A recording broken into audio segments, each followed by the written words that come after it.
Hai, Assalamualaikum.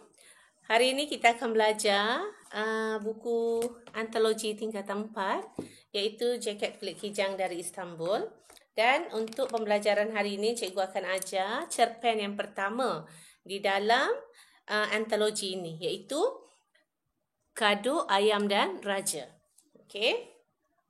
Kita akan lihat keseluruhan sinopsis, tema, persoalan, watak perwatakan, latar, nilai dan pengajaran. Okey, 7 jenis pembelajaran kita akan belajar pada hari ini. So, cikgu terus kepada sinopsis. Cerita Kado Ayam dan Raja adalah kesinambungan daripada cerita Pak Kaduk pada zaman dahulu. Okey, untuk memudahkan awak faham cerita hari ini, kita kena lihat sedikit latar belakang Pak Kaduk dahulu. Pak Kaduk ini merupakan satu watak dalam sastra Melayu yang mana dia menjadi simbolik kepada kebodohan orang Melayu pada zaman dahulu. Kebodohan yang memberi kesan kepada dirinya sendiri dan juga kepada seluruh keturunannya. Okey. Cerita bermula apabila Pak Kaduk mempunyai seekor ayam yang mempunyai kehebatan dalam bersabung. Ayam itu dinamakan si Kunani. Okay, Kunani ini kalau bersabung dengan mana-mana ayam, Kunani akan menang. Kehebatan ayam sabungan Pak Kaduk ini akhirnya sampai ke pendengaran Sultan, Raja. Raja pun memanggil Pak Kaduk untuk datang ke istana belaga ayam, sabung ayam. Dan Pak Kaduk masuk ke istana. Raja telah mengenakan syarat iaitu perlu ada cagaran. Kena apa yang kita nak cagarkan dalam kita punya pertandingan ni.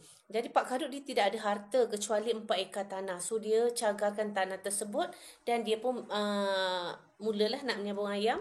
Tapi Raja minta tukar ayam. Ayam Raja namanya si Jala, ayam Pak Kaduk namanya si Kunani. Dan Pak Kaduk tadi, sebagaimana yang telah cikgu beritahu, melambangkan kebodohan. Jadi dia telah bersetuju tanpa berfikir panjang.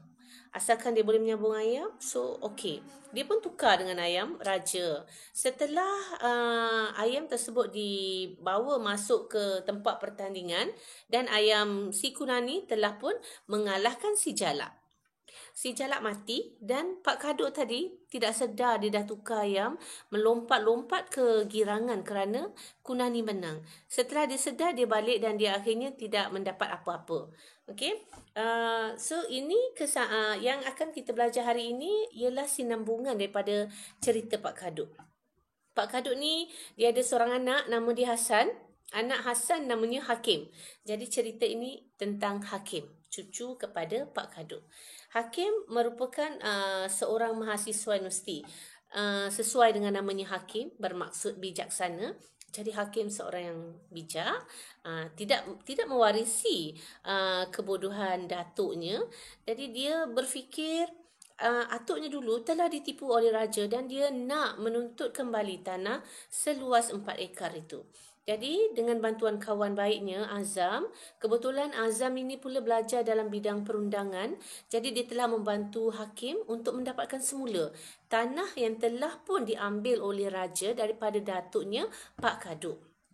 Okey, setelah melalui pelbagai proses turun naik mahkamah, akhirnya Hakim berjaya mendapatkan kembali tanah 4 ekar tadi setelah Azam memberitahu, meyakinkan pihak hakim bahawa pihak mahkamah bahawa Pak Kaduk terpaksa menyerahkan Kunani kerana atas permintaan raja.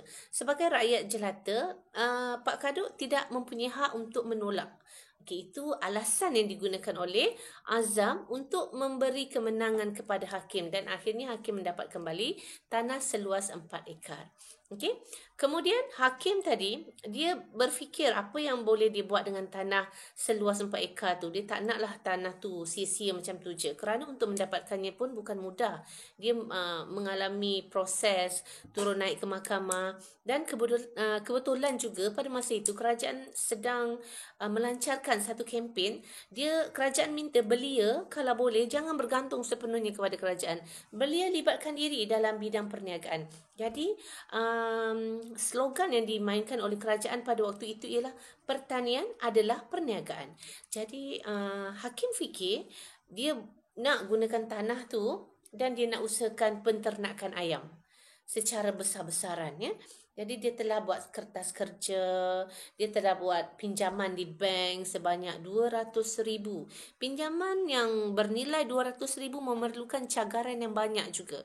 Jadi dia mencagarkan kembali tanah yang telah dia berjaya ambil tadi. Sekarang dia cagarkan ke bank untuk mendapatkan pinjaman sebanyak 200,000. Okey, dengan bantuan seorang YB, Hakim terpaksa meminda semulalah kertas kerja untuk nak buat projek bernilai 200,000. Bukan kacang punya projek lah. Dia kena buat proper. Dia kena ada kertas kerja, dia kena ada kelulusan. Jadi dengan bantuan YB, Hakim pindah balik dan akhirnya dia berjaya mendapat kelulusan untuk membina satu reban ayam besar bertutup, ada penyaman udara, ada alat beri makan ayam secara semi automatik. Okey, jadi pada waktu dia memulakan perniagaan, kawan dia yang membantunya tadi, Azam, telah pun melanjutkan pelajaran ke luar negara dan berjanji akan berjumpa kembali dengan Hakim setelah dia balik nanti. Dan Hakim pun telah mulakanlah, dia telah buat satu reban ayam di tanah Pak Kaduk, dan dia juga telah membuat perniagaan jenis kontrak, ya, dengan satu syarikat besar iaitu Global Chicken, ya. Global Chicken ini berada di bawah bukan berada di bawah. Global Chicken ini dia mempunyai cawangan di Malaysia. Dia mempunyai cawangan di Malaysia, di mana namanya di Malaysia ialah Rangkaian Jasa Agriculture. Rangkaian Jasa Agriculture, singkatannya RAJA. Jadi, melalui kontrak ini, Raja Agriculture tadi akan berikan anak ayam, akan berikan dedah ayam, akan berikan ubat-ubatan. Yang menjadi tanggungjawab Hakim, ambil anak ayam, bela, kemudian jual balik kepada raja. Okey, kali pertama, okey, kedua, ketiga, keempat, kelima, sampailah ke-6 pengeluaran ayam dia, Hakim mula bermasalah. Dia tak dapat lagi pulangan sebagaimana yang dia harapkan. Sedangkan dia masih ada hutang dengan bank. Dia masih perlu bayar gaji pekerja. Dia masih perlu buat penyelenggaraan, bayar bil elektrik. Ayamnya ada penyaman udara, reban ayam tu. Jadi, elektrik setiap bulan banyak yang perlu dia jelaskan. Dan akhirnya Hakim mendapat 85,000 jualan ayam, 85,000, tetapi daripada 85,000 itu cuma 13,000 yang dapat pada tangan dia. Kerana selebihnya dah tolak duit anak ayam, duit dedak ayam, ubat-ubatan. Jadi Hakim tu rasa dia mula tertipu dengan raja, syarikat besar tadi. Dia mula faham syarikat tu sebenarnya syarikat tu cuma nak jual dedak, nak jual ubat. Jadi dia membuatkan satu walaupun Hakim mengalami kerugian, syarikat tu takkan rugi. Okay, jadi Hakim mula terfikir, dan waktu itu Azam balik dari luar negara dan bertanya kepada dia lah. Dia mula menceritakan konflik yang dihadapi. Konflik dah mula timbul apabila orang kampung mula komplain pasal jalan. Jalan di kampung mereka jalan yang tidak berturak.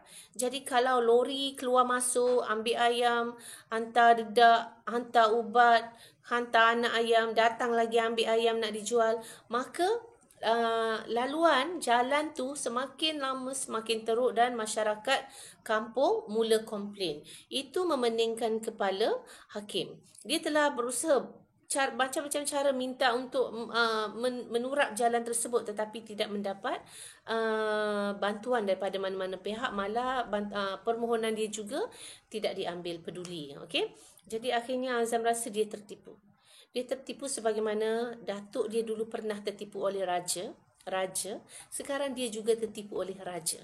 Jadi di sini secara keseluruhannya cerita Kaduk Ayam dan Raja ini, dia nak memberitahu kepada kita kepentingan ilmu dalam kehidupan. Tanpa ilmu, kita akan mudah diperkotak-katikkan orang. Tanpa ilmu, kita akan mudah diperbodohkan orang. Dan tanpa ilmu, apa yang kita buat tak akan mencapai kejayaan yang seperti yang kita harapkan. Itu yang cuba disampaikan oleh cerita Kado Ayam dan Raja. Okey, itu sinopsis. Okey, jadi setakat ni sinopsis, saya harap awak faham, kamu semua faham siapa Kado, siapa Hakim, siapa Raja, siapa Azam. Okey, baik, sekarang kita akan lihat tema. Tema cerpen Pak Kaduk ni, bukan Pak Kaduk, Kaduk Ayam dan Raja ni ialah bertemakan kesungguhan seorang anak muda menceburi bidang keusahawanan. Sebagai contoh, Hakim berusaha bersungguh-sungguh untuk menjalankan projek ternakan ayam walaupun terpaksa menempuh pelbagai cabaran. Itu ialah tema kesungguhan seorang anak muda dalam menceburi bidang keusahawanan. Yang seterusnya kita ke persoalan. Persoalan dalam cerita Kado Ayam dan Raja ini, persoalan yang pertama ialah keberanian menuntut hak. Okey, contoh Hakim berani menuntut tanah milik datuknya dengan memfailkan kes di mahkamah melalui sahabatnya Azam. Yang kedua, persoalan ketaatan terhadap pemerintah. Contohnya Kaduk mentaati perintah raja dengan menukarkan ayam Kunani dengan ayam raja atas perintah raja. Okey, itu dua persoalan. Kemudian kita lihat watak. Watak kita cuma lihat dua watak sahaja, watak Hakim dengan watak Azam. Okey, Hakim merupakan seorang mahasiswa, seorang yang berkeyakinan, seorang yang berwawasan. Kenapa kita kata dia berwawasan? Kerana dia berusaha untuk mendapatkan tanah kembali. Jadi siapa pula Azam? Azam adalah sahabat baik kepada Hakim. Dia seorang yang suka membantu orang lain. Contohnya, Azam membantu Hakim dengan menjadi peguamnya dalam kes tuntutan tanah milik datuknya. Okey, jadi Azam juga seorang yang rajin menuntut ilmu. Contohnya, walaupun dia dah memiliki ijazah masa tu, dia masih lagi keluar negara untuk menyambung pelajaran. Okey, next ialah latar. Kita tengok 3 latar. Latar masa, latar tempat, latar masyarakat. Latar masa terbahagi kepada 2, masa lampau dan masa kini. Masa lampau cerita tentang Pak Kaduk dengan Raja.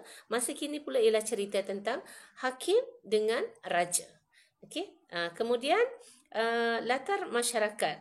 Latar masyarakat ini ialah satu, masyarakat yang sensitif terhadap keadaan sekeliling. Contohnya, penduduk kampung itu merungut apabila mendapati jalan di kampung rosak akibat lori yang keluar masuk. Yang kedua, masyarakat yang bekerja untuk mencari rezeki. Contohnya, Hakim adalah Hakim yang menjadi ketua, menjadi bos di reban ayam tersebut, dan dia mengambil pekerja-pekerja dari kalangan orang kampung untuk bekerja di reban penternakan ayam. Kemudian, latar tempat saya tertinggal. Latar tempat ni ada 2 juga, iaitu satu di mahkamah. Apa yang berlaku di mahkamah ialah Hakim menuntut kembali tanah yang telah diambil oleh raja. Yang kedua ialah latar tempatnya tanah Pak Kaduk. Apa yang berlaku di tanah Pak Kaduk? Iaitu Hakim menjalankan projek ternakan ayam. Okey. Seterusnya kita lihat nilai. Nilai yang pertama adalah nilai keadilan.